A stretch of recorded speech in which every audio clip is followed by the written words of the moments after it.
Well, hello and good evening, everybody. Welcome back to RaceSpotTV and welcome back to the PCA Challenge class. This is round number 5 of the season, coming to you tonight from Aragon.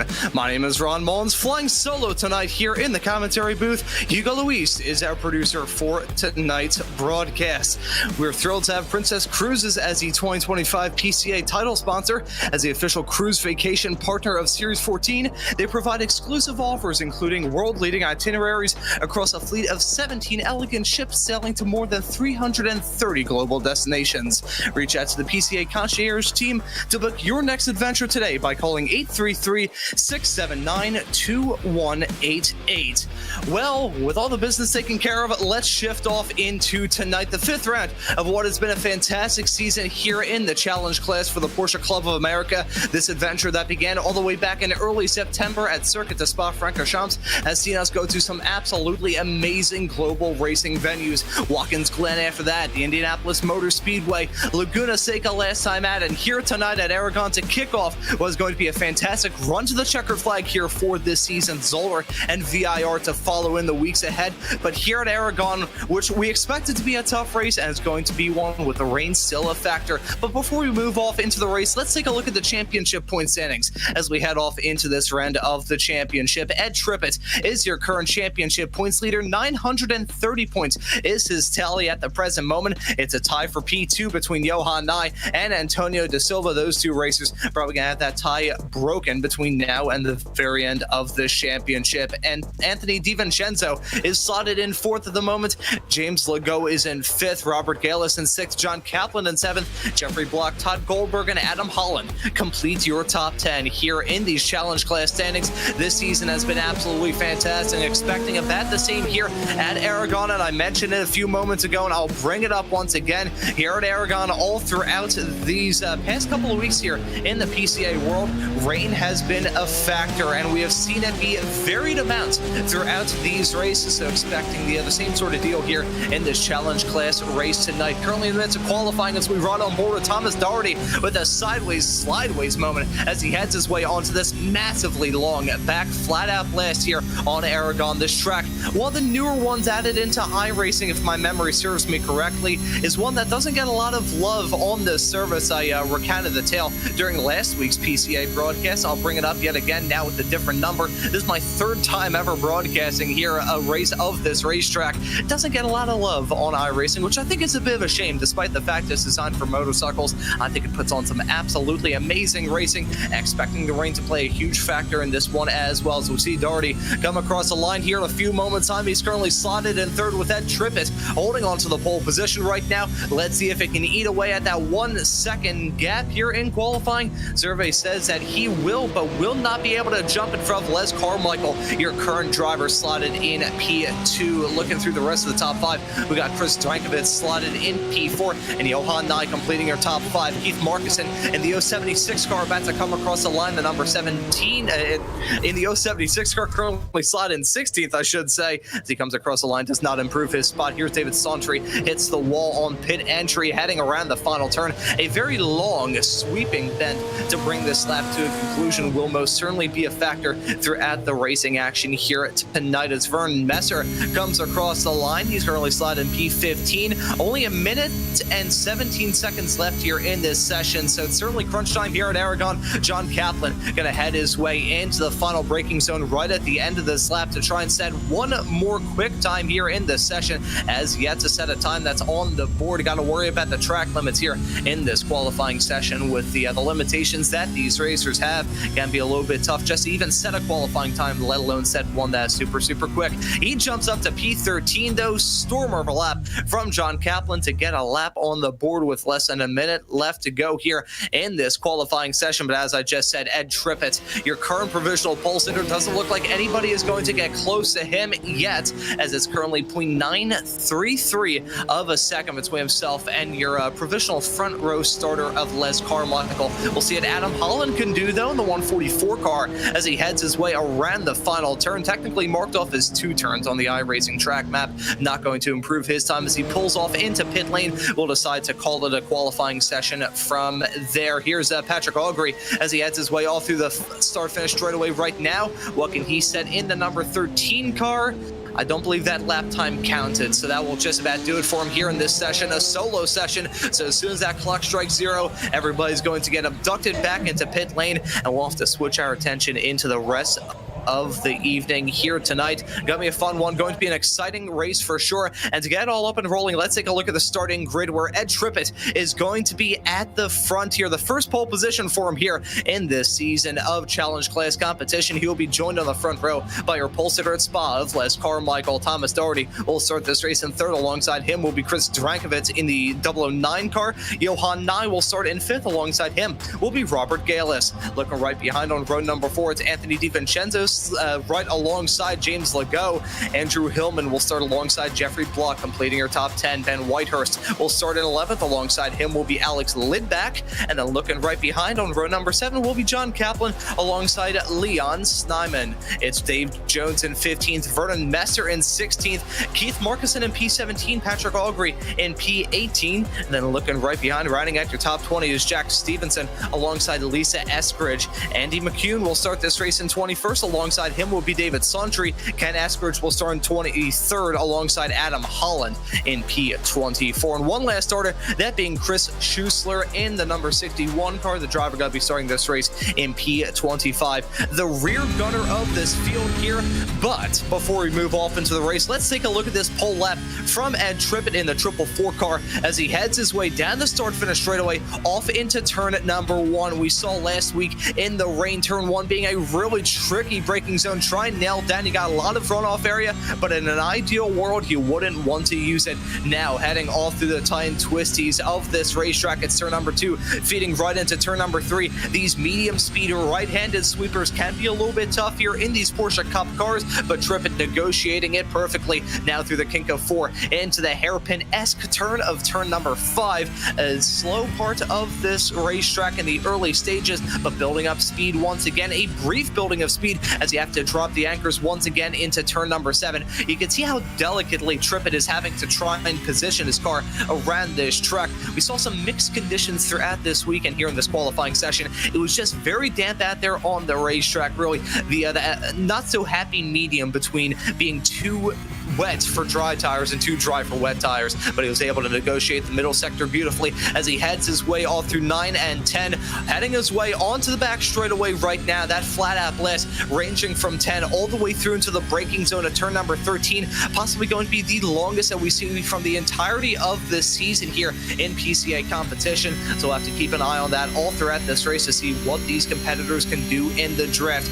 Building up the speed, see him all the way in 6th here, may try and slightly tickle the rev limiter as he heads his way into that braking zone right about now. Can be a little bit disorienting with the track running off a little bit farther along to a hairpin that creates one of the other car configurations of this track. But here on the motorcycle layouts, we have this long left-handed sweeper to bring this lap to a conclusion, and Trippett delicate on the steering wheel, having to saw that car around, and he puts in a very good time to jump his way up into the pole position. As I said, it is Trippett's first pole here in PCA competition this season. He joins a list of now 5 different pole sitters in Challenge Class competition. I mentioned it during the starting grid graphic. Les Carmichael was able to grab the pole in round number 1 of the season at Spa. Antonio Da Silva was your pole sitter the following race at Watkins Glen. Vernon Messer started from the pole at Indianapolis. Laguna Seca had Todd Goldberg starting from the pole, and here at Aragon is going to be Ed Trippett starting this race from the pole position here. Looking at right now here, trying to get a bit more time in this warm-up session, get his footing in right for what is going to be a pretty tough race here this season. He was actually a winner at Indianapolis, and although that race was not wet, the track conditions were still not great. It wasn't rainy there at Indy because all the rain had evaporated. Boiling hot track conditions during the rounds at Indianapolis, but Trippett was able to prevail at the Yard of Bricks and was able to grab his first and so far only win here this season. Keep an eye on everybody else throughout this field. There's been a very competitive start to this season here for Series 14 of the PCA Challenge Class. So got to keep an eye on all of these racers as the season continues to progress. And Anthony DiVincenzo in the 420 car, the other driver from the New York region, currently out there on the racetrack here in this warm-up session. We've kind of mentioned him being a sneaky favorite to maybe grab a victory between now and the end of the championship. I think he has some good speed in that 420 car. We'll have to see if this this very challenging race tonight here at Aragon could be the spot where that driver can break through and get his first victory here this season. I've only seen one repeat winner thus far here in the challenge class, that being Todd Goldberg, who managed to grab the victory at Watkins Glen and was also your race winner last time out at Laguna Seca. So we'll have to keep an eye on all of these racers as a checkered flag is now out here in this warm-up session, and we'll get off into the race here in just a couple of moments' time. We talked about PCA a little bit earlier on, but I do want to give some personal love to something that the PCA loves as well, that being water, which whenever you're doing a solo show is most certainly your best friend. It's not going to be the best friend of these racers, as the rain is now falling down before we get this race up and rolling. The drivers going to be lining up on the back straightaway to get this short pace lap underway. Gotta worry about the track and tire temperatures here tonight as well. Gonna be a tough one for these competitors all throughout. Speaking of those track conditions, you can see them right now. 89% on the humidity. Can't necessarily say that that's a shock considering that the rain is coming down. Frankly, I'm surprised it's not as high as 100%. Currently 24 degrees Celsius as the ambient temperature, 26 C as the track temp. Mostly cloudy, which is part of the reason why that ambient and track temp are so inseparable. Only 2 degrees C as a difference between those. So really gonna have to see how these racers can cope with the challenge and cope with the difficulties that will most certainly be plentiful here throughout tonight's broadcast on RaceSpotTV. And if you are enjoying tonight's broadcast and the action that you're about to see, how about you hit that subscribe button and the notification bell so you never miss out on any of the racing action, because we're gonna have a very frenetic evening of action about to get up and rolling here in just a few moments time. The drivers rolling on this formation lap. Gotta worry about that runoff down into turn number 1. That was a tricky spot for many a racer throughout this week, having to stomp on the brakes heading down into 1. I talked about it in the track guide when we looked at the pole lap from Ed Trippett, and will most certainly be a source of trouble for these racers once we get tonight's action up and rolling. But here we go, folks. About to get round number 5 of this PCA Challenge Class season up and rolling here for Series 14. It's been a fun one. It's been a challenging one. Been technical for these racers, but this may be the toughest task yet. Waiting for that green flag to come out with the pace car down in pit lane. Ed Trippett gonna lead us to green. As the green flag is out, the drivers are on their way, and we're racing tonight here at Aragon. A clean run for everybody as they head their way down into turn number 1. Keep an eye on Trippett, a bit of a wiggle through the braking zone, but he's gonna pull out to a commanding lead early. Everybody else negotiating the first turn clean. Let's see what they can do throughout the rest of the first lap. Side-by-side racing was going on between Thomas Daugherty and Les Carmichael. Carmichael has had to slip back in tow, currently running in third, as Daugherty has been able to jump into that second spot. Johan Nye currently running in fourth as we look at some side-by-side racing going on a little bit farther behind. John Kaplan and Alex Lidbeck, he finds himself in the midst of a bit of a hornet's nest, if we are being honest. Got Leon Snyman right behind, Lidbeck right in front, and a whole other host of racers all around each other. Side-by-side racing, I think, going on a little bit farther behind, involving Andy McCune and Patrick Augury. I believe there has been a another swaparoo, in fact, between those two drivers, completing your top 20 at the present moment. In fact, there they are side by side between the small little flat-out blast into turn number 8, right at turn 7. And keep an eye on that number 13 car, the Lone Star Region Racer, trying to get off to as good of a start that he possibly can, and he takes that spot. Well done, as Lisa Eskridge now having to worry about a battle between herself and Adam Holland. That's a battle for 21st as they head their way onto the back straightaway. Meanwhile, up at the front, Ed Trippett has been able to jump out to a 1.3 second gap over Thomas Daugherty, who's been able to jump out to nearly 7/10 of a second gap himself between he and Les Carmichael. Johan Nye running in fourth with Robert Galis, completing our top 5 as they head their way down the back straightaway for the very first time. Looking at side-by-side racing going on here, involving Andrew Hillman trying to make something work as it's side-by-side racing with himself and Anthony DiVincenzo all through turn number 13 and 14. Not able to get that move done in that number 6 car. He remains not very fittingly in P7. Side-by-side racing gonna go on here. That's the battle for P2 between Les Carmichael and Thomas Daugherty. Carmichael goes for the dive into 1 and still stuck on the outside through 2, but I think he'll be able to get that move done in a commanding way. Daugherty now gonna have to worry about getting his bearings straight and worry about a possible challenge from Johan Nye, who is there looming in the background about a half a second behind Trippett. Going to utilize that as a fantastic opportunity to continue to drive off farther into the distance. But as we continue to see these racers tackle the early stages, it has been a very clean start here at Aragon.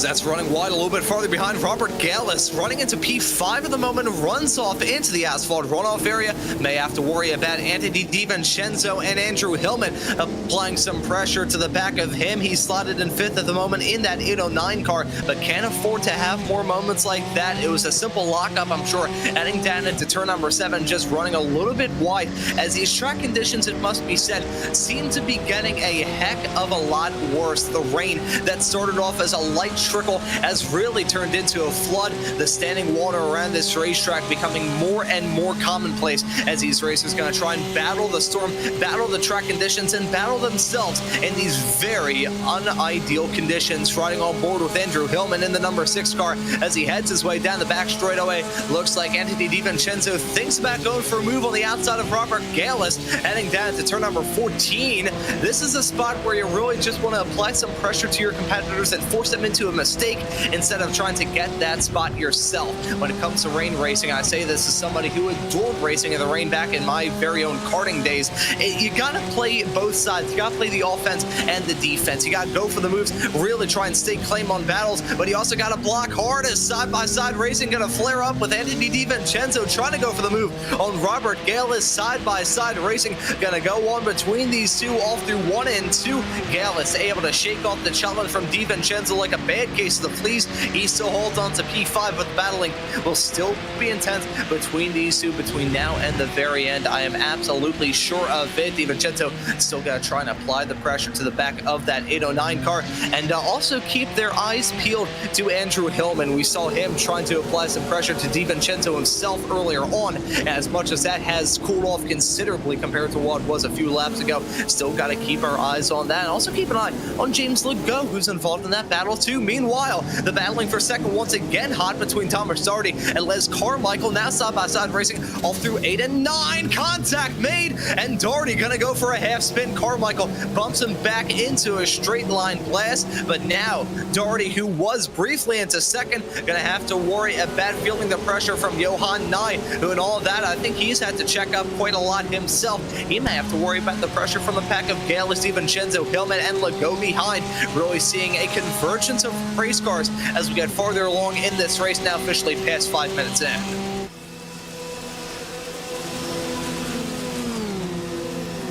As we continue to see the racing developing out there on the circuit, you can see the conditions developing too, and these racers, even though the track conditions are getting even more inhospitable, they're going for some gutsier moves. Gallus and DiVincenzo side by side. Gallus runs wide. That's going to yield that spot to DiVincenzo. He jumps his way up into P5. Meanwhile, Jeffrey Block and James Legault were side by side as they headed their way down the back straight into turn number 13 and 14. It looks like Jeffrey Block has been able to jump his way into that spot. Legault now holding on to P8, but he's not going to want to stay there for much longer. He goes for the dive, goes really deep into the turn, and that's not going to work out. He loses out in that spot to Jeffrey Block, and going to have to worry about Ben Whitehurst right behind Whitehurst. Meanwhile, as his own troubles with John Kaplan may trying to apply some pressure to him as he ran wide himself, heading down into the turn number 1. Jumping back to the front of this train, though, Robert Gallus and Andrew Hillman holding on to P6 and 7 at the current moment. Anthony DiVincenzo has utilized that opportunity after getting that moved on Gallus to just drive off into the sunset. Gallus really gonna feel the burn as we get a little bit farther along in this race. But just to touch on the evolution of the track conditions, I wonder, Hugo, if it is at all possible if it could pop up those track conditions screens so these viewers can see the evolution that has gone on. Ambient temperature around about the same, still at 24°C, but the track temperature has dropped down 3°C just in the first 7 minutes of this race already, as that was contact heading down into turn number 7 involving Adam Holland. He's involved in the battle for P18 at the current moment, as himself and Dave Jones currently duking after that spot at Holland, and I believe that's a Rexy-inspired car with the teeth on the grill, taking a bite out of his competition with that contact heading down into turn number 7. And just to wrap up on the point that I was raising there, the track conditions have really gone worse for the wear. You can see the puddles on the inside turn number 10 10 and 11 for these racers to worry about. The standing water is getting bad. These track conditions have gone from what was certainly wet, but a manageable level of dampness out there on the racetrack. Now it's getting to the point where it's a full-on flood. So these competitors, you have to stay on their toes as the track continues to change, continues to evolve, and these racers will have to change their driving style throughout. As Jeffrey Block gonna try and go on the offense, tries to go for a move on Andrew Hillman into one, but not gonna make it work. He backs out of it. One thing about turn number one that I saw last week here in the PCA is the various different lines that people can take off through there. Rather fascinating to note. On modern racetracks, you don't usually see opportunities for racers to take completely different lines from one another. This track, though, especially in the rain, I mean, you throw rain in the midst of any racetrack and you're going to see everybody get a bit more experimental. But around turn number one, you can find many different optimal lines for yourself. It really just depends on your own driving style. So we'll certainly be seeing what these racers can do with the stuff they have at their hands between now and the very end. Meanwhile, up in the front, Ed Trippett, talk about dominating this race at the moment. 6.7 seconds is a gap to himself and Les Carmichael. That is absolutely insane. The driver of that 444 car, it looks like he's got the waves on that car already, so I think he's willing to ride this race out for as long as he can, holding on to a fantastic lead at the current moment, and will look to try and hold on to it between now and the very end. Still 51 minutes left to go in round number 5 of the PCA Challenge Class Series here at Aragon. The rain is coming down, and these competitors are going to be on their tippy toes. I can't even say walking around on eggshells. I think walking around a minefield is probably the best way that we can describe it. Those bits of standing water, always treacherous. We saw it last week in the PCA. May see it again here tonight as Jeffrey Block pulls out of the spray, pulls out of the drift, trying to apply some pressure to Hillman as he has to take a very shallow approach, heading down into turn number 13. So thankfully he keeps it going in a straight line, keeps it on the road, but very easy to lock up a wheel and run off the track heading through there. I mentioned it in turn 1. I'll mention it about all the turns around this racetrack. Yeah, the heck of a lot of runoff area. This track is one that has, I believe it's, can't really think of the best term of the moment, as I will hold off on that point. Of side-by-side racing going to go on with Jeffrey Block and Andrew Hillman. That's going to be the battle for P7, but Block carried a bit too much speed down into 1, so Hillman going to be able to hold on to that 7th place position. Currently has a black flag for Les Carmichael from P2 in this race. That is a big development and a heartbreaking one for the driver of the 912 car. Got to worry about those incident points here at this racetrack, but unfortunately for Les Carmichael, that's already come down early. That's such a shame. Not sure if that is down to incidents or whether or not that's a decision from race control. I will wait for further confirmation on that here in the not too far off future. But to wrap up on the point that I was raising, talking about this track, I believe it's a grade 1M, if my memory serves me correctly, for it's FIM certification, grade 1 FIM certification for motorcycles to race around here. Part of the MotoGP calendar, if my memory serves me correctly, it is a staple of motorcycle racing. That turn that you see is actually named after Marc Marquez. So you got a lot of runoff area, but having a lot of runoff area around a racetrack is basically like having a spare parachute whenever you go skydiving.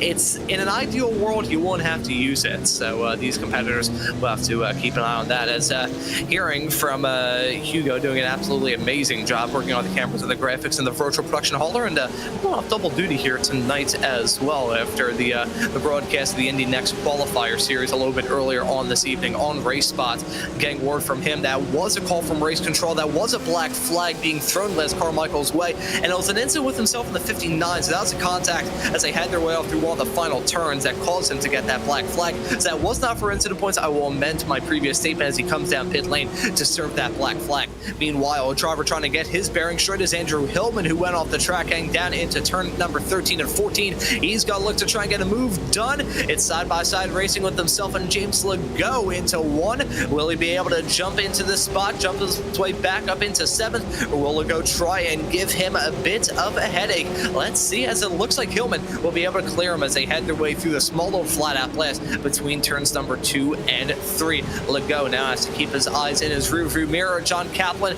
and Ben Whitehurst, along with Leon Snyman, going to try and apply some pressure here as well.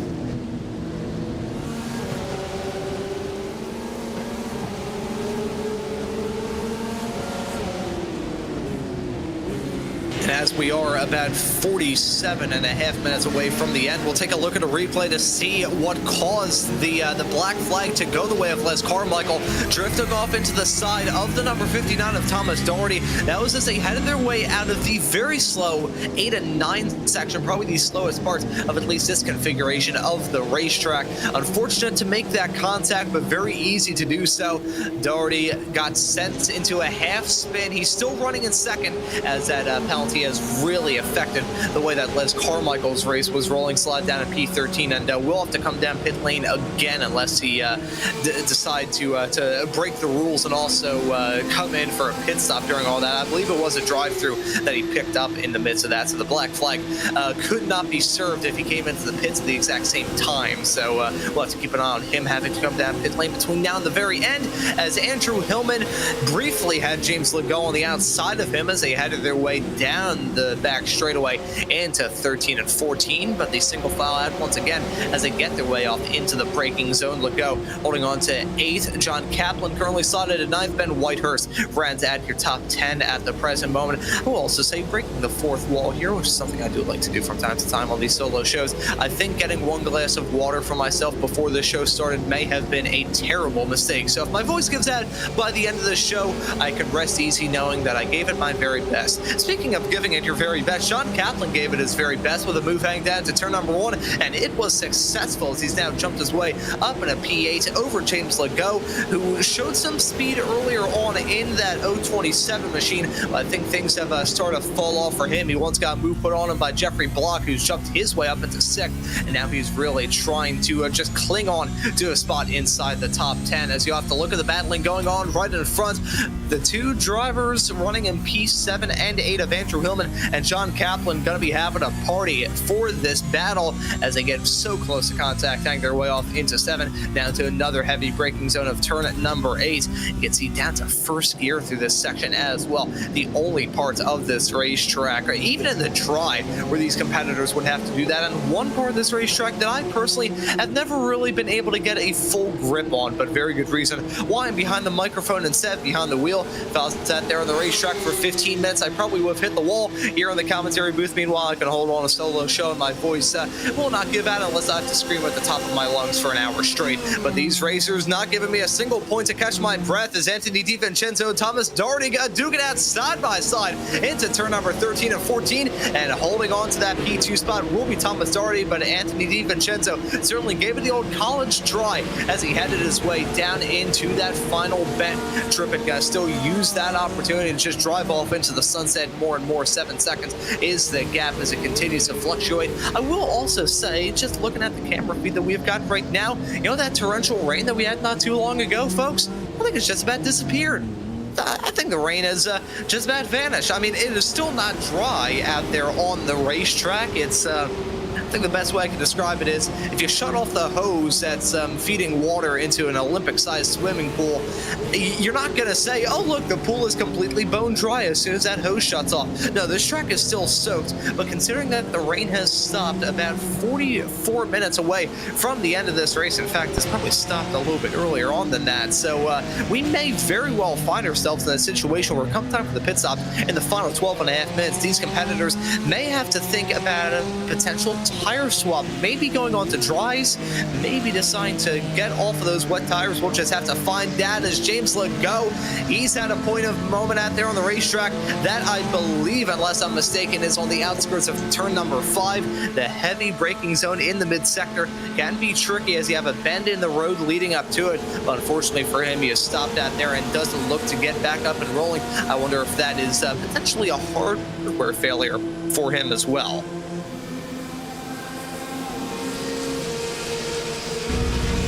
In the meantime, as we take a look at this replay to see what exactly happened to James Legault, Trippett still continues to eke out now an 8-second gap up in the front of the field.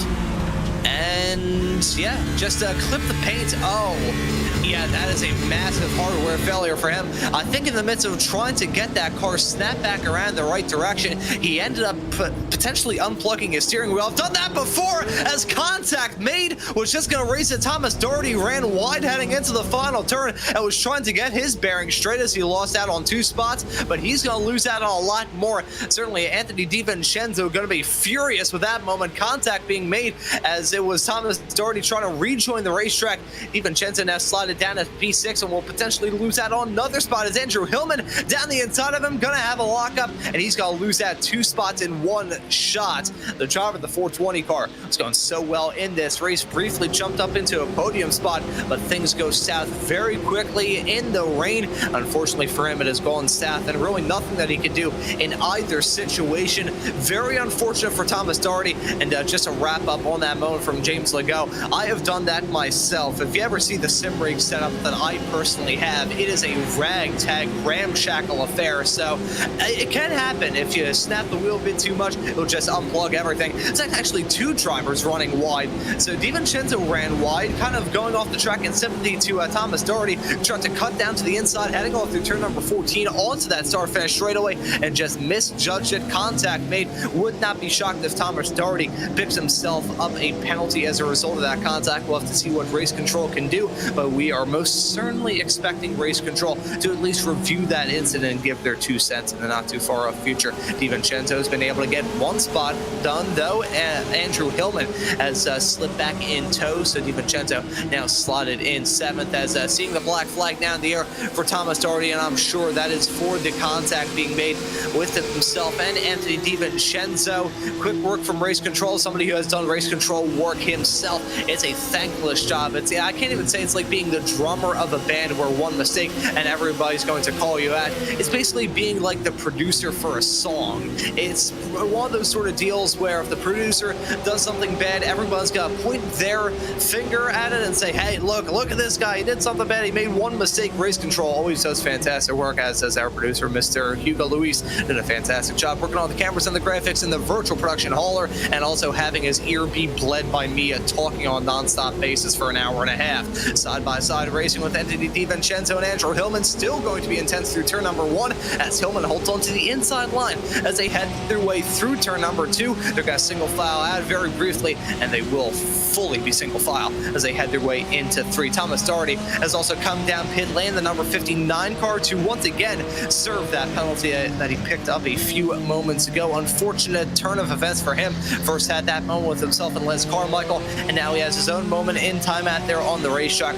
Unfortunate break for him, but he has a lot of time left to go here in this race before he can fully throw in the towel and say that he just needs to look ahead to the next round of the championship. But as we are past the first 20 minutes of this race into the second third, I want to once again thank Princess Cruises for being the 2025 PCA title sponsor. As the official cruise vacation partner of Series 14, they provide exclusive offers, including world-leading itineraries across a fleet of 17 elegant ships sailing to more than 330 global destinations. Reach out to the PCA concierge team to book your next adventure today by calling 833-679-2188. We'd like to once again thank Princess Cruises for sponsoring this series and sponsoring this amazing racing that we are seeing. You know, in tricky conditions like this, it can be very easy to make a small little mistake. You just dip a wheel off into a puddle and you're going to skid off the racetrack. Again, I ran in karts in the rain for long enough. Those karts, very susceptible to aquaplaning, considering you're running about a half an inch up off the ground.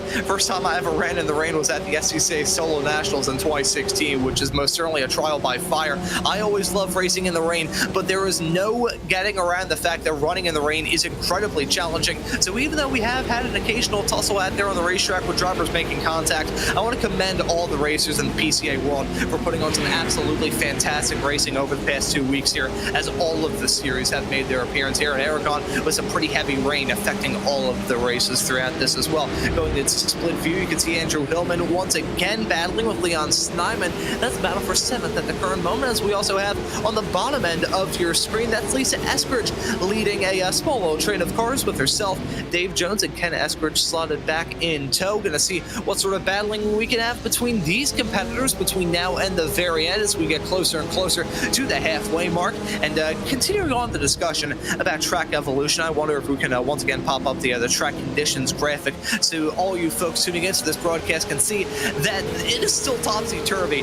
The track temperature has not really gone up, 21 degrees Celsius at the moment. That is not very hot, especially for racing circuits. However, as we've gone from mostly cloudy to pouring rain to partly cloudy, we are probably going to see that dip up a little bit between now and the very end. Also want to raise the fact that this track may dry out rather quickly, considering those 24 to 25 kilometer an hour winds.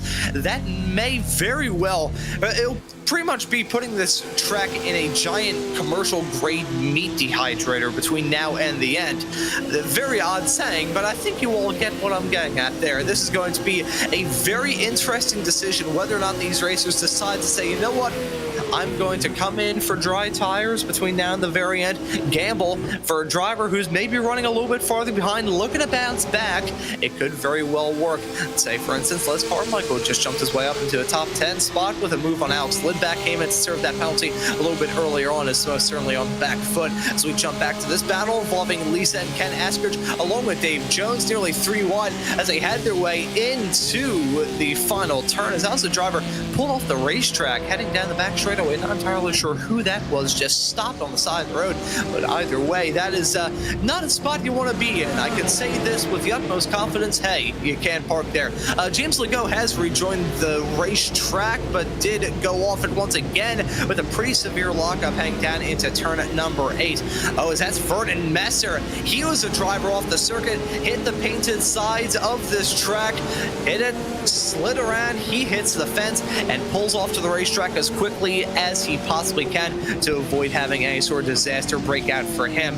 Now, it was last week here on Race Spot with the club class broadcast where we saw some racers hit the painted green stuff, the faux astroturf, I think is the correct technical term, just fake grass. They decided to paint it green because it looks a little bit like grass and it looks better than just regular old gray asphalt. That and the painted white lines, if you hit paint in the rain, it goes without saying that it's not going to grip up like asphalt. So it'll pretty much be like these racers land themselves on giant slip and slide. So not a good position to be in if you hit any part of the paint around this racetrack, especially at terminal velocity heading down that back straightaway. So keep an eye on that to maybe catch some of these racers out as they go throughout this event here.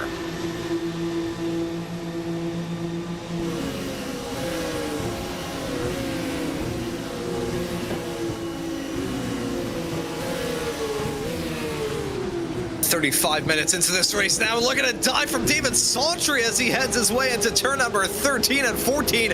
What a send from the driver of the 511 car, Adam Holland. I'm sure was not expecting that in the 144, but he should have seen it coming. He left a lane open on the inside, and Sawtry said, you know what? He probably took the Aaron Senna quote to heart. He took a quote that I got from a middle school counselor that said you miss 100% of the shots that you don't take. And ever since then, David Sawtry used that opportunity to jump his way up in a P12. What a dive, what a move from David Sawtry. That right there is full commitment. We've seen so many racers lock up a wheel, just run wide, heading into that section of the racetrack, but no, he goes from hero to zero. He loses it coming out of turn number 3, impacts the wall. That front bumper now askew. He slips down to 14th, right as we were talking about going for the move of a lifetime. The mistake ripping out his heart there. That is such a shame. That right there is a commentator's jinx to David Sawtry. I do deeply apologize for what may have been the most heart-crushing commentator's jinx I've applied in quite some time. And when I say quite some time, I mean probably about 3 days. Oh, he hit in the worst part of the wall, too, right as the tire barrier started. That is a sledgehammer shot into the wall. So David Sawtry going to be, I wouldn't say out of it. We still have about half of this race left to go, a little bit more than that, for that matter. But that is some huge damage on that car. We'll have to come in to repair it. These drivers do have fast repairs allotted to them, so that is not necessarily game, set, match, but it is very much close to it, as his strategy will probably be thrown completely asunder as we get a little bit farther along here in this race. Les Carmichael, in the meantime, has been able to get a move done on Ben Whitehurst, but Whitehurst wants to get the move done back on Carmichael. This battle for 9th. Really, these racers running in a pack all of their lonesome, as you have to go about 3 seconds farther up the road to find Andrew Hillman, and have to go about 2 seconds back to find Alex Lidback. Actually, I say 2 seconds, it's closer to about a second and a half, as now it was Whitehurst losing out a boatload of time, adding his way off through the final turn. Very fitting that I mentioned boatload, considering that these cars basically do have to be boats with the amount of rain out there on the track, but the spray is getting minimal, and I have a feeling that we very well may have, I wouldn't necessarily say a fully dry track, but a heck of a lot drier than we have had throughout this race up to this point. So who knows, maybe by the very end, that little pipe dream that we mentioned during the club class broadcast when it was myself, Ron Mullins, and Joe Peak with you on the show for that. We talked about the dry tires maybe being a viable strategy call for these racers then, and may very well be a call for these racers here tonight. So we'll have to keep an eye as we get a little bit farther along, closer and closer to the halfway mark, only 2 minutes and about 13 seconds away from that, as we run on board with Andrew Hillman running right in the toe of Leon Steinman.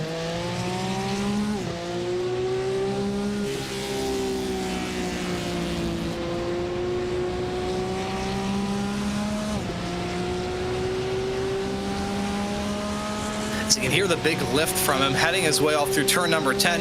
The thing about the back flat-out blast of this racetrack is it is straight for a while, but you have got to build up most of your speed heading off through the turns, and if you can do that well, you can be golden, doubly so in the rain, as Andrew Hillman going to get the run and maybe get P7 side by side with himself and Leon Steinman heading his way into turn number 13. Steinman going to fight back on the inside line, hits the curb, nearly runs into the side of the 6 car of Andrew Hillman. They kept it going in a straight line, well held from Leon Steinman behind the wheel of that 993 machine. That could have ended an absolute catastrophe if anybody else got involved in that. They kept it smooth, they kept it clean, they battled hard, and they were still going out there on the racetrack, which is the most important thing of all. John Kaplan and Anthony DiVincenzo, meanwhile, have their own battle. This for 5th at the current moment between these two competitors, so gonna see who can win out in this fight, as DiVincenzo looking to fight back after that contact was made a little bit earlier on with himself and the 59 of Thomas Doherty. He's running 6th at the current moment. Maybe a little bit of damage on that race car, but right now the only thing that he is focused on is getting back up towards the front, making some more moves. I talked about it a little bit earlier on in the show. He has shown some speed behind the wheel of that 420 car all season long, so keep an eye on him to maybe impress between now and the end of the season, the final 2 rounds to look forward to at Zolder and VIR. And of course, you'll be able to catch all of the action here on RaceSpotTV, as that's Lisa Eskridge around heading out of turn number 1. She spins into the pit lane exit. Gonna have to talk about that in the not too far off future, but Eskridge gonna get that car spun back around in the right direction. Unfortunate moment for her, as she was still in that battle at the time with Ken Eskridge, and I believe that was Vernon Messer right behind, involved in all of that. Unfortunately, spinning out of that spot, gets it back around in the right direction, but a slide in P18 at the current moment, as we switch our attention away from that and switch it to this battle with Robert Gallus and John Kaplan. Kaplan in the toe and in the spray of Gallus, but not close enough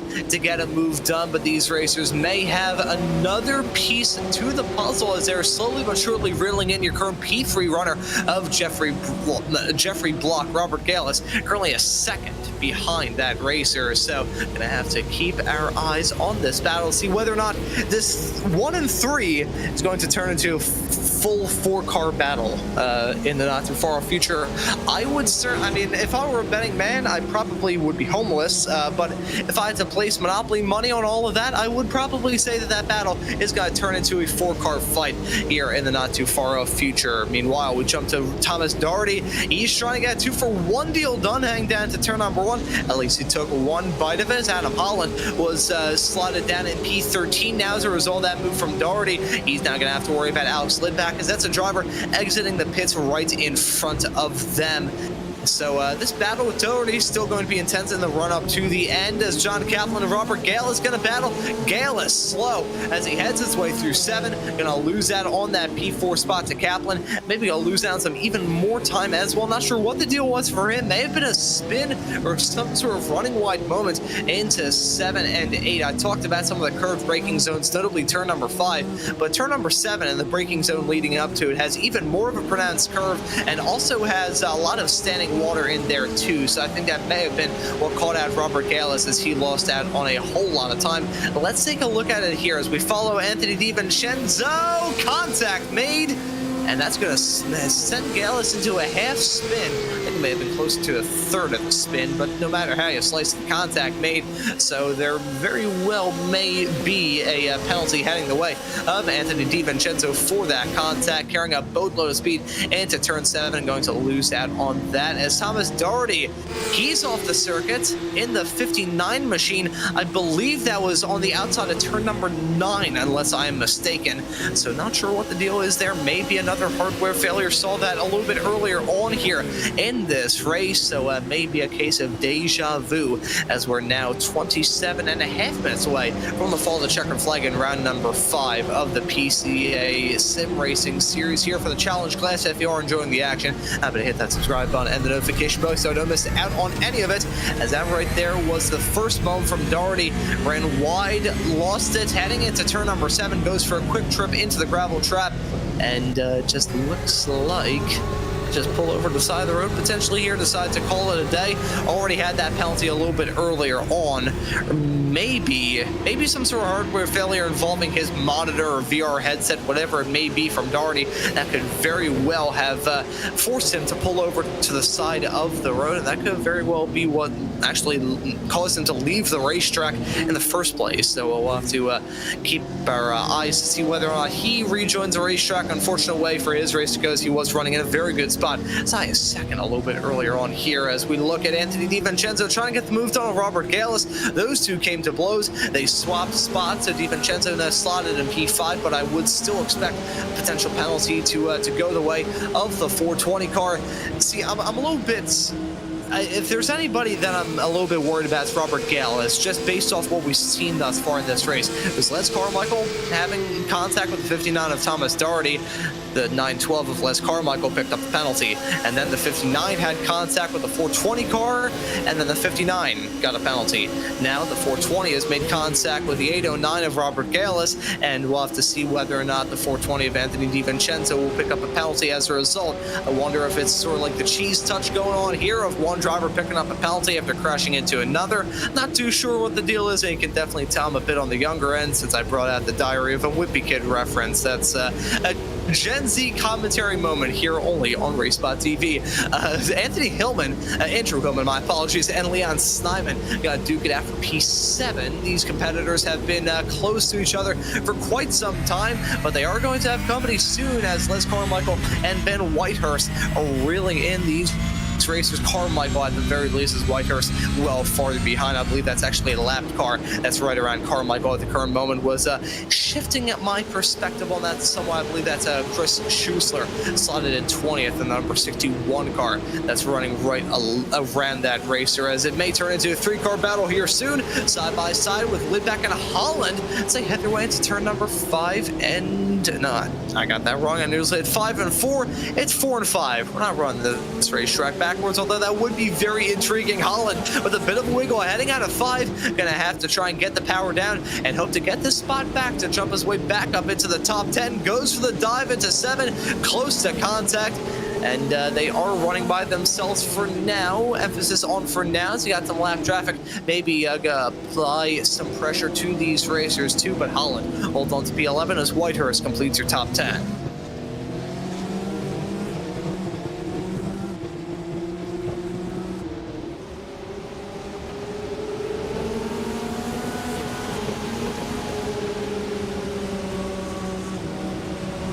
Now 24 minutes away from the end of this race. Ed Trippett holds on to a 12.5-second gap over Johan Nye, with Jeffrey Block completing her podium. A little bit spread out throughout this field, with the top 14 covered by nearly a full minute. We're expecting some challenges here on this racetrack with these challenging conditions. We've most certainly got it. As speaking of some battling and some tough stuff here, that's Patrick Augrey trying to get a move done. I believe that was side-by-side racing with himself and a driver on a different lap there. I believe that was Legault, if my memory serves me correctly. So that was not a swapperoo of spots, but that was a swapperoo for track position, as a 13 was able to jump in front of the 11, and now has an unobstructed view of the 144 car of Adam Holland right behind these drivers. Currently about 41 seconds back of your race leader of Ed Trippett, as he is still trying to pull the gap.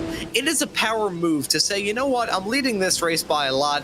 let's try and extend that gap even more. Side-by-side racing going to go on a little bit further behind it. Jack Stevenson battling with Lisa Eskridge. That's the battle for 17th at the current moment. And Stevenson, the Chicago region driver, not going to be able to get that spot as a black flag in the air for Anthony DiVincenzo. I can imagine this was for the contact between himself and Robert Gales, and that cheese touch sort of theory that I brought up earlier on may be fully at foot here, as DiVincenzo going to have to come in to serve that black flag. If there's any time to pick up a black flag, if there is a good time to, if there is a good time to pick up a black flag, I would say this is probably it, as you have a good idea as to how things are going to go between now and the very end, and maybe a bit easier to kind of shift your agenda as we get closer and closer to the final 20 minutes of this race here tonight. DiVincenzo running in no man's land will probably come in to serve that penalty, as we are now about 10 minutes away as well from the start of the pit cycle. And with that, I do have to bring up this discussion once again, kind of talking about the opportunity that these racers may have to throw caution to the wind strategically and try and run on dry tires. We saw that briefly as we rode on board with Anthony DiVincenzo heading his way down the start-finish straightaway, and you can see it from this outboard shot following Les Carmichael as well. There is a noticeable dry line heading down that start-finish straightaway. As much as this track was soaked with rain at one point, we had the rain really coming down hard. We've got a lot of cars out there on the racetrack. More than 20 competitors, 25 drivers took the start in this race. As much as some have dropped out, a vast majority of them are still there on the circuit.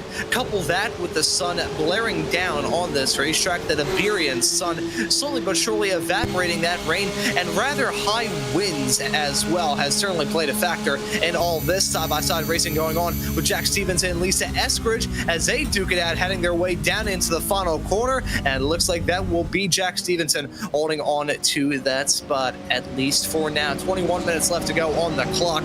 And before we once again talk about PCA's title sponsor here in 2025, that being Princess Cruises, I want to thank another person that has just helped me out on this show outside of our producer Hugo Luis doing a fantastic job. Is my father, who just brought up a second glass of water for me here in the broadcast booth. So thank you, Dad. That was a greatly appreciated offering there. That was most certainly needed, as I had about a sip and a half left in the glass of water that I brought up here at the very start. We got enough water out there on the racetrack. They had to steal a little bit of it from the broadcast booth to pour a little bit of it, hang down to turn number 6. It was John Kaplan with a slide as he heads his way into turn number 13 and 14. Was able to keep it going in a straight line, holds on to third for now, but Jeffrey Block going to try and apply that pressure as we get farther along and closer to the end. Anthony DiVincenzo makes that call to come down pit lane to serve that black flag. But now, as we approach the final 20 minutes of this race, once again, we would like to thank Princess Cruises for being the 2025 PCA title sponsor. As the official cruise vacation partner of Series 14, they provide exclusive offers including world-leading itineraries across a fleet of 17 elegant ships sailing to more than 330 global destinations. Reach out to the PCA concierge team to book your next adventure by calling 833-679-2188. We'd like to thank Princess Cruises for making these broadcasts possible, making this action possible, because even though Ed Trippett is driving off into the sunset, frankly, he can come into the pits and probably have a chicken sandwich, Days of Thunder style. He can still exit out from the pit lane with the race lead. He has been dominant up to this point in the race, and for a driver who grabbed his first pole position earlier on, he's going to look to try and do what Todd Goldberg did in the last round of the championship at Laguna Seca, who became the first racer here in this PCA Challenge class here in Series 14 to convert a pole into a win. Trippett on track to do that right now as he holds on to the race lead by 17.7 seconds just in this little jib-jab of mine. That gap continues to fluctuate. It's rain. Everybody's going to be running different lines. The time is going to go, then wash away, then go, then wash away. It's like the tides of the ocean. You can explore them by getting in contact with Princess Cruises. That right there was a sponsor sponsor plug about as slick as 80 grit sandpaper, but this racetrack is getting less slick. It's getting a bit grippier. That dry line is starting to form, and I'm wondering if there are any racers that are deciding to run on dries, as that was contact into the wall for Keith Markison in the 079 car, the Sierra Nevada racer.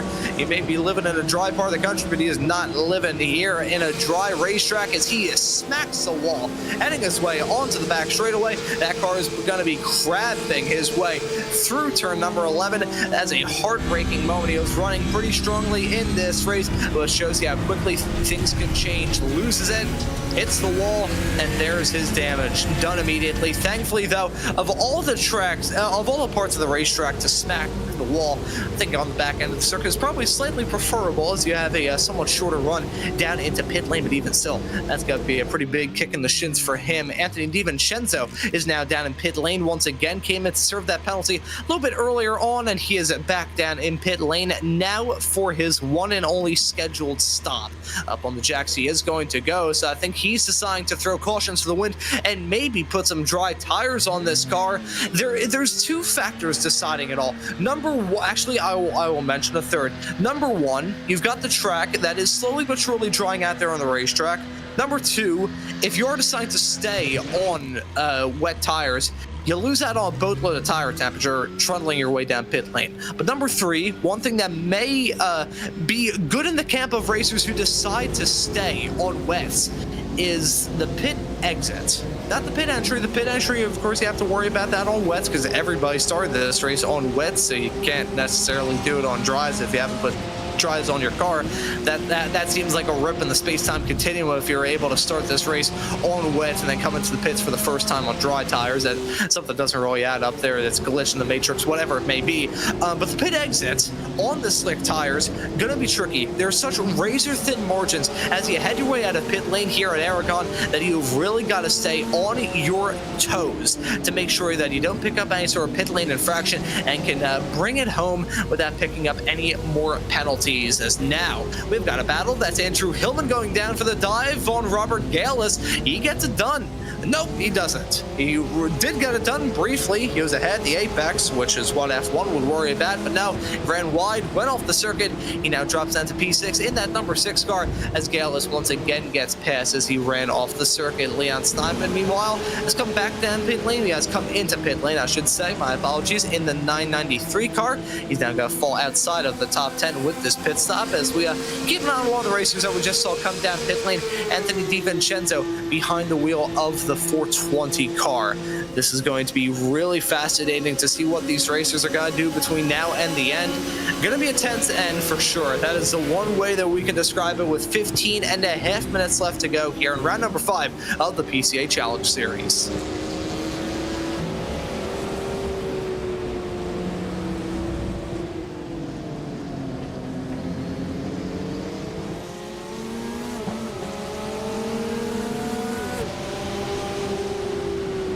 You know, water may not be the best friend of these drivers out there on circuit, but certainly my best friend in this broadcast booth. So that is my appreciation here of the evening, and doubly so considering right as we were playing the intro video, in fact, before we got the broadcast up and rolling, kind of breaking the fourth wall as we see the pit stop still going on here, with some drivers probably making the call to come down pit lane. Most likely in the next 5 minutes, we'll see everybody else make that decision at last. But to break the fourth wall and kind of give my little behind the scenes perspective before we got this broadcast live. Right before my mic went live, as we were playing the wonderful PCA intro video, I had to run and close the window in my room just because there were some sirens blaring. So I was like, you know what? I don't want that coming across the microphone. My microphone doesn't pick up a lot. It picks up my voice quite well. Check 1, 2. But it usually doesn't pick up a whole lot of background noise, but I figured I'd play it safe.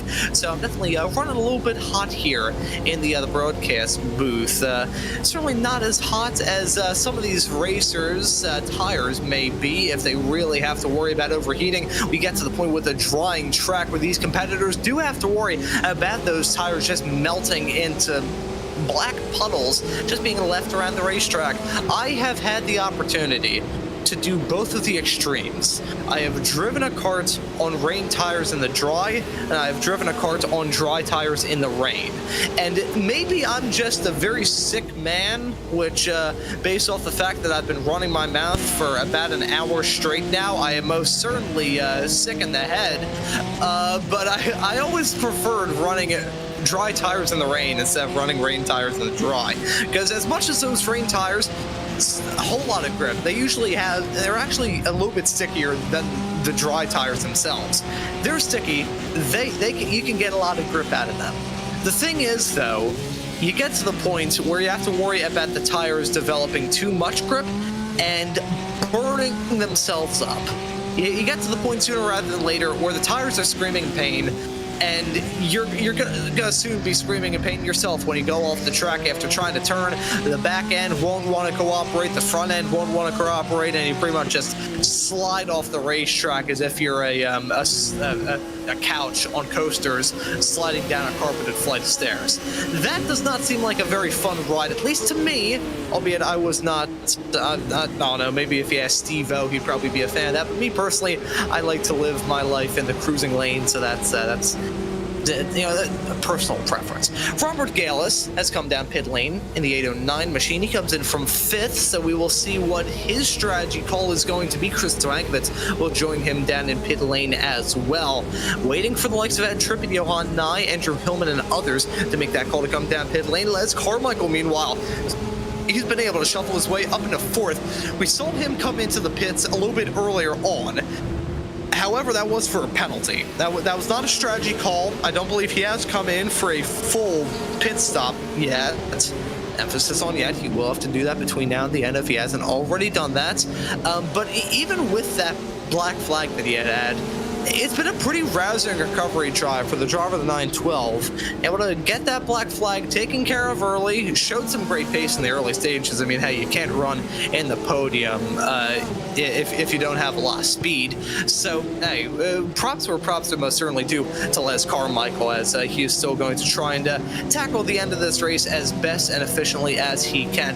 Getting some word as well from our wonderful producer, Mr. Hugo Luis, in the production truck, as you can see from that graphic with that trip now coming down in pit lane. Some drivers have decided to take dries. Anthony DiVincenzo, we saw him up on the jacks. He's gone onto dry tires. Robert Gallus has come onto dry tires. Dave Jones and Jack Stevenson have done it as well, along with Chris Drankovitz. I believe there have been some more between the spots of P14 down to P20, but no matter how you slice it, we do have some racers who have made that call. Actually, I'm going to amend my previous statement. Not everybody has fully decided to change compounds. Those were everybody that I raised there. So I was thinking there may have been more. A little bit surprised that there haven't been more. In fact, but we may have some more soon. I believe Ed Trippett has decided to stay out there on the wet. It's pretty much a comfort decision. Do you want to go for all-out glory and try and risk it for the biscuit or the Triscuit if you are feeling the low-calorie option? We don't judge here. Everybody has their own dietary preferences.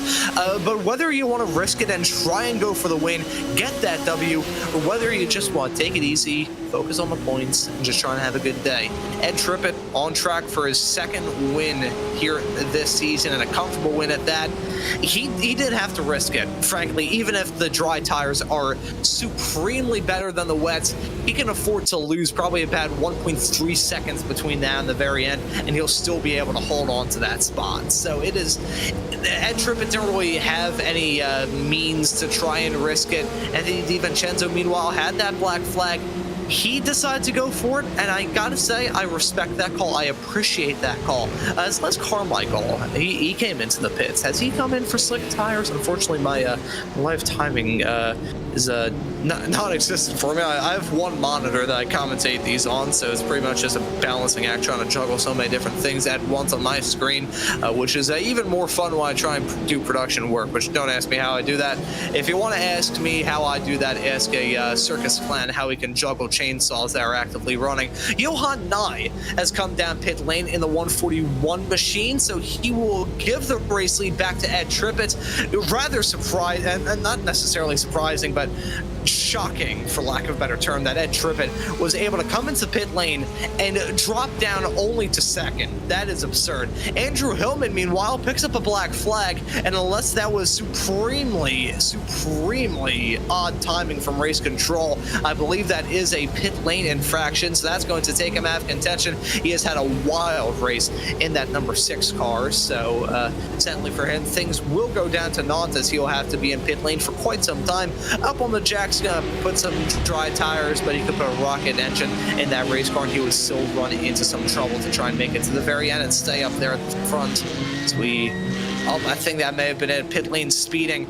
This pit entry is rather odd in the sense that you have so many different lanes, and that pit lane speed limit line does come out of nowhere. In my first few times running around this racetrack, in fact, I was caught out by that myself, but it hasn't been the first time that we had some odd sort of limitations in terms of when the pit lane speed limit starts. You got the line there. There's where it actually starts, and then there's the start-finish line. You can see him gas up the throttle a little bit. I think and all that just got bopped for speeding. That's going to take him out of contention. That's a real shame. Was putting on a pretty compelling race. I mean, just selfish things to say from my perspective here in the commentary booth. He had a race. I mean, we were talking about him all throughout this. Unfortunately, we probably won't talk about him between now and the very end, considering he has picked up that penalty and has dropped down through the running order like an anvil pushed out of a helicopter.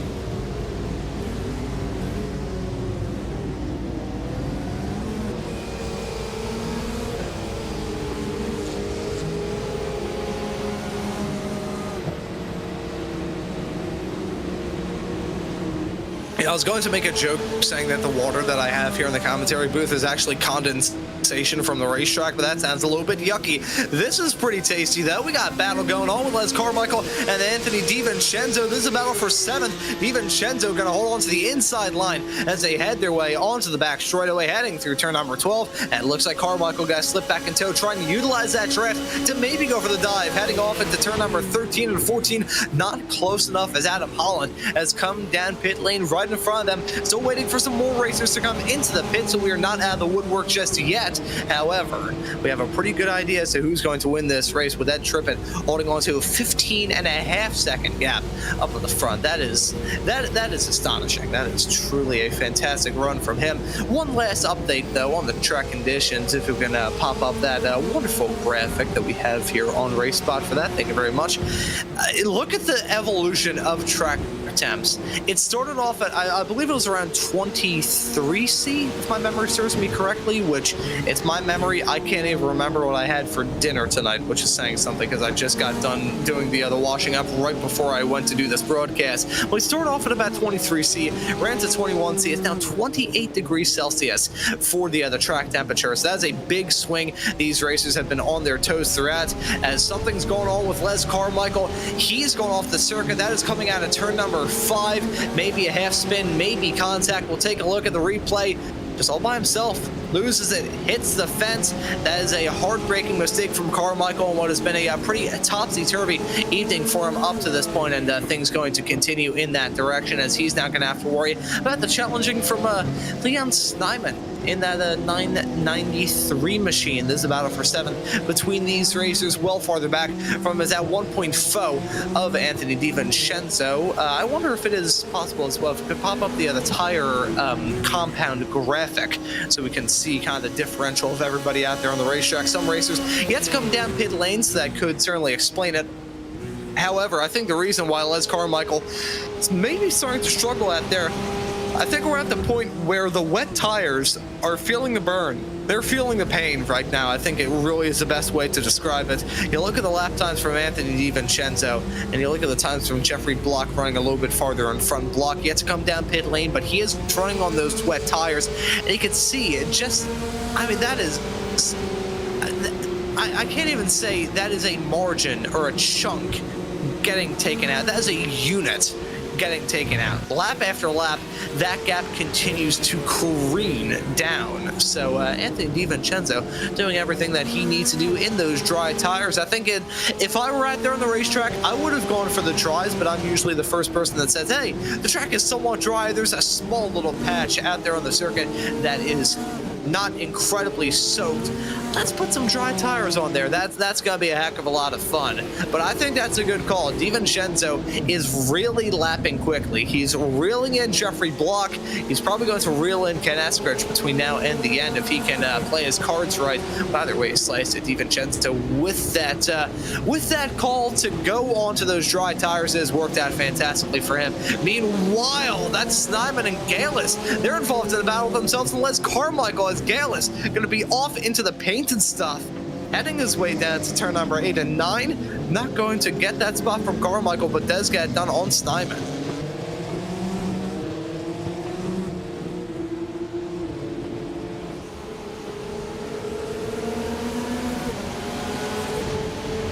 Got 3.5 minutes left on the clock here for round number 5 of the PCA Challenge class here in Series 14 of the Porsche Club of America Sim Racing Series. And to all of you tuning into this broadcast, we hope you're enjoying the action. We hope you're enjoying this battle that we got on screen right now between Galis and Carmichael. This would have been tense in the rain. It's still tense in the dry, but that right there is Galis blowing the doors off Les Carmichael as they head their way down into turn number 13 and 14. Oh, as I wasn't expecting that at all. Leon Snyman going to fight back with Carmichael, trying to get a little bit of overlap as they head their way into the final corner, as we have some 3-wide action nearly. Hoping Alex Lidback, he's going to jump out of that and say, you know what, I'm good. I don't want any part of this. Hillman goes for the dive on Jones. That's not going to work. Goes off the track in wild fashion as he threads the needle with a sideways, slideways moment from David Santry. And that right there, trying to get involved in all of that as well, was the 11. In the midst of all that, as they're still going to duke it out, contact being made, heading down to turn number 1, and going to go straight on nearly is Santry. Alex Lidback holding on to P16 for now, keyword being for now, as this battling is really getting frenetic out there on circuit.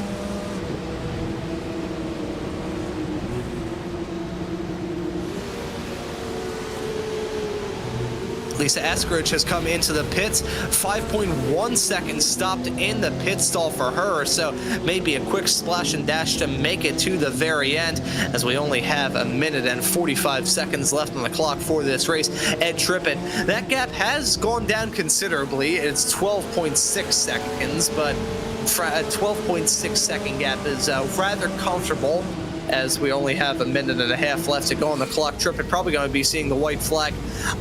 Either just saw it this time by, or we'll be seeing it next time by. I believe it will be next time by for Trippett, just based off numbers and positioning and all of that jazz. Ken Eskridge now coming into the pit lane himself, as we look at Dave Jones, the Pied Piper of this trio of cars, as Andrew Hillman and Ben Whitehurst going to battle for lucky number P13 right around each other. Hillman got that moved on a Whitehurst, as now going to try and risk it on Dave Jones, my apologies, side by side, as they head their way down into turn number 13 and 14. Who's going to get this move done?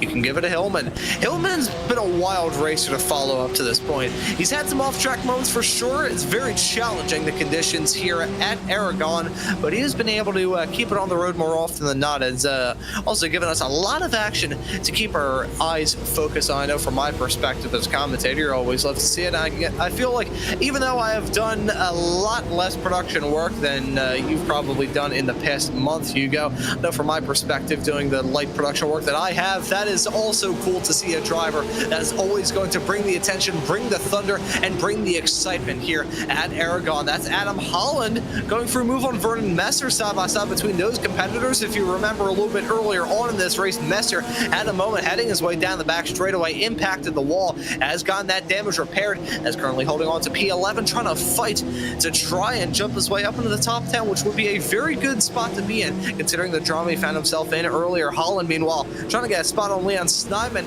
and through into P9 he is going to go. Meanwhile, up in the front, Ed Trippett has begun the final lap of this race here at Aragon, heading his way into turn number 5 for the final time. 12 seconds is the gap between himself and Johan Nye, teetering around that and going a little bit farther down. It was 17 seconds at its peak, but that is still an absolutely insane margin. And in fact, in this entire broadcast, I've probably had a couple pauses a little bit longer than this, but I do want to kind of just put into perspective how big 12 seconds of a gap is.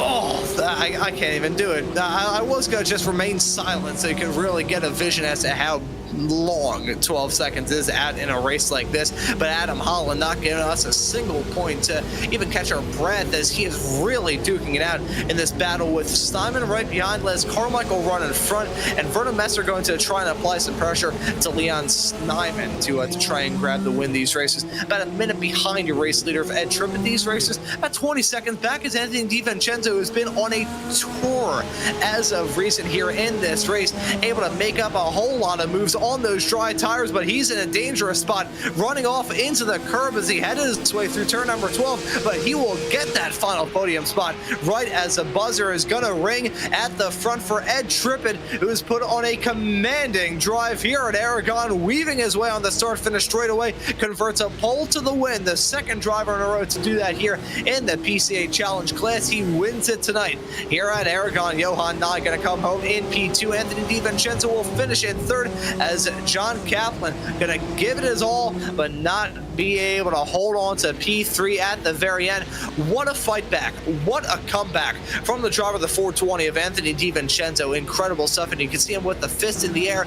Well, as overall maybe a slightly frustrating evening after some drama early on, he fought back and put on a darn good drive to get a podium at the very end of it all. Meanwhile, Adam Holland and Leon Steinman continue to battle. This is a battle for ninth. Les Carmichael driving off into the sunset. You're at 1 point podium runner. Not going to walk away at the podium, but he will take some solace in the fact that he will finish this race inside of the top 10. Vernon Messer not able to get close enough to the two right in front of him, and unless they come to blows, which they certainly got close to doing. Looks like Steinman going to hold on to the final spot inside the top 10 as Adam Holland going to finish right in front in P9. So a few more cars left to cross the line, but in an incredible night of racing action here for round number 5 of the PCA Challenge class at Aragon. Heavy rain and changeable track conditions kept us as the broadcasters and these drivers for sure on their toes from the drop of the green through to the checkered, and the battling isn't even over yet. Andy McCune currently battling right now. This is a battle heading down into the final turn with himself the number 61 car right around, I believe, unless I'm very much mistaken. That, yes, it is. It's Chris Schuessler in that number 61. Effort started this race up at the back of the pack after not setting a time in qualifying, if my memory serves me correctly. Going to put him in P23 in the battle between the final two to cross the line here in this race at Aragon. Going to touch on your results here right about now after 33 laps of racing action. Our shout outs as well go to Anthony DiVincenzo. Speaking about him being on the charge, set the fastest lap of the race at a 141.856 right on lap 30. Shows you how quick he was able to get those dry tires up to temp and able to send some heaters as we got to the end. But Ed Trippett is your winner at the end of it all, put on a darn good drive to grab the W. Johan Nye is going to finish in second with Anthony DiVincenzo completing her podium in third. John Kaplan will finish in fourth in front of him, in front of Jeffrey Block, who's right behind him. Robert Gales is finishing this race in P6 in front of Ken Eskridge, who put on a very nice drive. We don't really talk about the driver of the 77 too much. Was able to break his way up to the top 10 right towards the end. So our shout outs go to him. Les Carmichael able to put on a rousing recovery after some drama early on. He finishes this race in 8th in front of Adam Holland in 9th, and Leon Steinman completing your top 10. Looking through the rest of the field, we got Vernon Messer class in P11, Andrew Hillman in 12th, Dave Jones in P13, Ben Whitehurst in 14th, Alex Lidback is classed in P15, David Sauntry in 16th, Keith Markison with a crash in the midsection of this race is classed in 17th, Lisa Eskridge in P18, Jack Stevenson in 19th, Patrick Augrey will finish this race in 20th. Only a few more drivers left to go through. James Legault had some hardware failure during this race. He's classed in 21st. The same, I believe, can be said about Thomas Doherty, who pulled over to the side of the road midway through and spent a decent amount of time there. He was able to rejoin the race and finishes in 22nd. Chris Schuessler, after starting this race at the back of the pack, is classed in 23rd. Andy McCune, the last of the drivers to see the checkered flag, as Chris Drankovitz ran into tricky bits throughout this race and is classed down in 25th. Let's have a chat, though, with your race winner at the end of tonight. Ed Trippett now joins us here in the broadcast booth. Ed, welcome in. Congratulations on the victory here at Aragon. How was it out there here tonight? I had a blast. I really just had a blast. I really like this track. I like the rain. I was pretty committed and determined after last week's little, falling off the edge of, the corkscrew there. Not my favorite turn, so I'm glad we got this track. I really like this track. It's my favorite, I think, right now. And like I said, the wet weather is where I really shine. So glad to see the three guys up on the top are all Mark Schnell drivers. So go team Mark Schnell. Yeah, good team drive in a very tough race. I want to ask you about the track conditions, because all throughout really kept you racers on your toes, from the heavy rain right after the start to the track nearly being bone dry at the very end. How tough was it just trying to stay on top of the track conditions? I really practiced a lot for varying conditions. They gave us a heads up during a last week EDE that they might be looking even tire changes potentially. And Anthony, he changed tires. He almost caught up with those fresh tires. So, it was a gamble. He just didn't know when. But I did watch last night's race. I learned a lot from that. Watched every race this week and just try to do my best to handle any conditions that would come and just drive smooth. And when I drive slower, I tend to drive a little smoother. So it really worked out for me. I couldn't be happier. So hopefully I'm back in the hunt again. Yeah, with your second win this season and your first trip into victory lane since Indianapolis for round number 3, I think you're going to carry a lot of momentum heading off into the next round of the championship at Zolder in 2 weeks' time. Bit of an oddity, that racetrack. So what are your thoughts heading there? I don't remember the track that well. Each 2 weeks for me, I just focus so hard on the track that we have to work on. I'm just glad that this track was new for everyone. I think it gave me a little bit of an advantage for some reason. But next week, there's some fast drivers up there. I don't take any of this for granted. I just had a good week. And I know the teammates I work with team racing, they're all fast. So I can't take anything for granted. I got to work really hard. Want to call out to all my friends that are watching, Rick, if he's out there, and Blake and Danielle and little Harrison, and of course my buddy Josh out in California there. But anyway, thanks again for everything you guys do. I want to thank Doug and the team, and obviously our sponsors, Princess, who allows all this to happen. So thanks so much for everything. And we absolutely love broadcasting these races. That was an awesome one here tonight. Looking forward to seeing you out there on the racetrack at Zolder next time out, Ed. Thank you for joining us here in the booth. Congratulations on the win, and we'll see you next time at Zolder. As that right there was Ed Trippett, your race winner here this evening. And let's also have a chat with our P2 finisher at the end of this race, Johan Nye, joining us now in the broadcast booth. Johan, welcome in. It's a P2 for you here at the end of this race at Aragon. How about you talk us through the challenges that you and all the rest of the racers had to face out there here tonight? Yeah, I really didn't think I was going to be on the podium for this race. The wet was really a challenge. All of my practice races were dreadful, so I really wasn't expecting a podium, but I'm happy about that. Yeah. I can imagine you are quite pleased. I want to ask you about the changing conditions of this racetrack, as all throughout we saw heavy rain in the early stages, then it dried out rather quickly with those howling winds and glaring sun. By the end, this was basically a dry racetrack. So I want to ask you how it was trying to stay on top of that throughout this race. Yeah, the big question was, do you switch to dries? And my strategy was to pit very late. I'm actually pretty good on tires, so I think when I pit, there was still 70% left. So my strategy was just to save those extra 20 seconds in the pit and bring it home on the same tires. Yeah, worked out pretty well for you, getting a P2 here in this race at Aragon, an unknown quantity for all of the racers up and down the grid, but nice to see you get a good result here. Going to ask you about the next round of the championship, though, at Zolder. That's also a bit of an unknown quantity. Used to host Formula One, but doesn't get a lot of love on iRacing, despite the fact it just got a fresh lick of paint a couple of seasons ago, if my memory serves me correctly. So what are your thoughts heading to that track next time out? I have no idea. I haven't done a single lap yet on Zolder, so that's tomorrow's activity, start the practice for Zolder. But I would like to give a shout out to some people, my wife, who puts up with my quote-unquote hobby. all of the instructors, Doug and the steering team. We really have an awesome program for bringing up folks and improving their abilities. For a couple of years, I struggled in the middle of the pack, and all of a sudden, I'm up in the front, and that's a testament to the program. So thanks, everybody. Yeah, thank you for joining us here in the broadcast booth, Johan. Congratulations on P2 here at Aragon, and looking forward to seeing you out there on the racetrack at Zolder next time out. All right, thank you. And that right there was Johan Nair, P2 finisher here in this race. And before we wrap up the show, let's have a chat with Anthony DiVincenzo, our P3 finisher here in this race. Anthony, welcome in. P3 for you, and a pretty wild one tonight. How was it out there? Did you guys see that? That was crazy.